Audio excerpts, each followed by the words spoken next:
Global refugee policy, does it exist? To some extent, I'm a bit of a global refugee policy skeptic. The descriptor global, it seems to me, is just too big.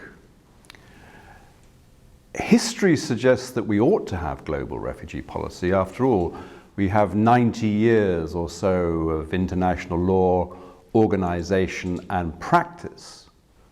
And we should therefore have learned from that, it seems to me, what works and what doesn't work. But history, as we know, can also be terribly constraining.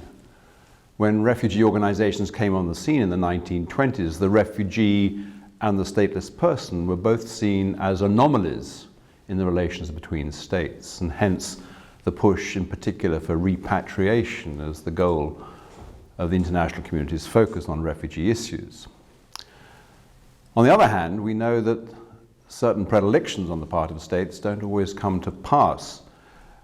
And it was, I think, with the founding of the United Nations and the adoption in 1946 of the first resolution on refugee issues that we do see the international community of states recognizing that the refugee problem is indeed international in scope and context, and that no one state should have to bear the burden of resolving it.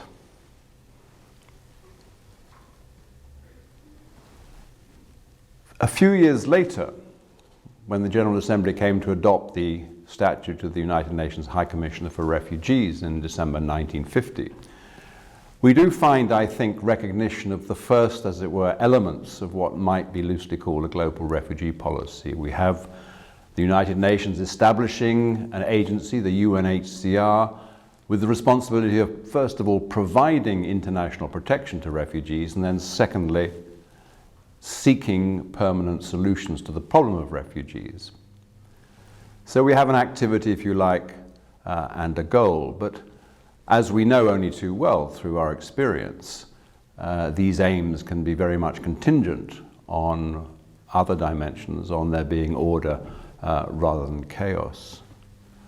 Now, I come to these issues as an international lawyer, therefore with my own, if you like, limited perspective, or at least with my own inclination on how states ought to behave. And we do find, as international lawyers, that the international community has indeed agreed on certain principles which are oriented towards the achievement of policy solutions. The principle of non-refoulement, for example, the principle of non-discrimination. These have been accepted by states, even as they very often seek ways around them, in their reception and treatment of asylum seekers. As a practitioner, though, I'm very conscious that these principles alone do not provide solutions. Perhaps it was very sensible of states in 1950 to detach the search for solutions from any sense of obligation, recognizing that getting there was going to be hard work. I'm also very conscious that policy itself is quite often the football of politics. One of the policy goals of the International Refugee Organization, which was established in 1946, was precisely to promote the repatriation of the millions of displaced in Europe in particular at the time. But the operational activities of that organization rapidly moved into resettlement for political reasons. Refugees became instrumental in Cold War politics, and the West was anxious to discourage anyone from returning to the Soviet Union and its allies.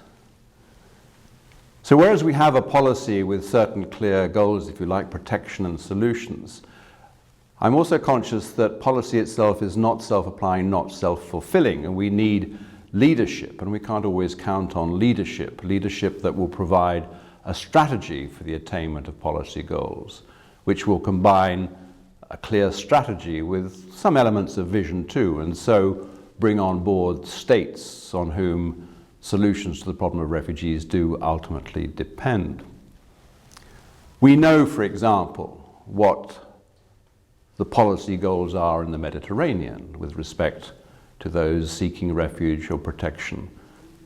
But we also know that at the moment states are not prepared to sign on to any cooperative endeavor which will provide solutions to that multidimensional problem. So is there a global refugee policy? At a certain level of, if you like, woolly abstraction, yes, there is protection solutions. But that's not the end of the story by any means. It's the challenges which are exciting. It's the goal of achieving protection and solutions in a highly politicized and political world that is most challenging, and in particular for the international lawyer.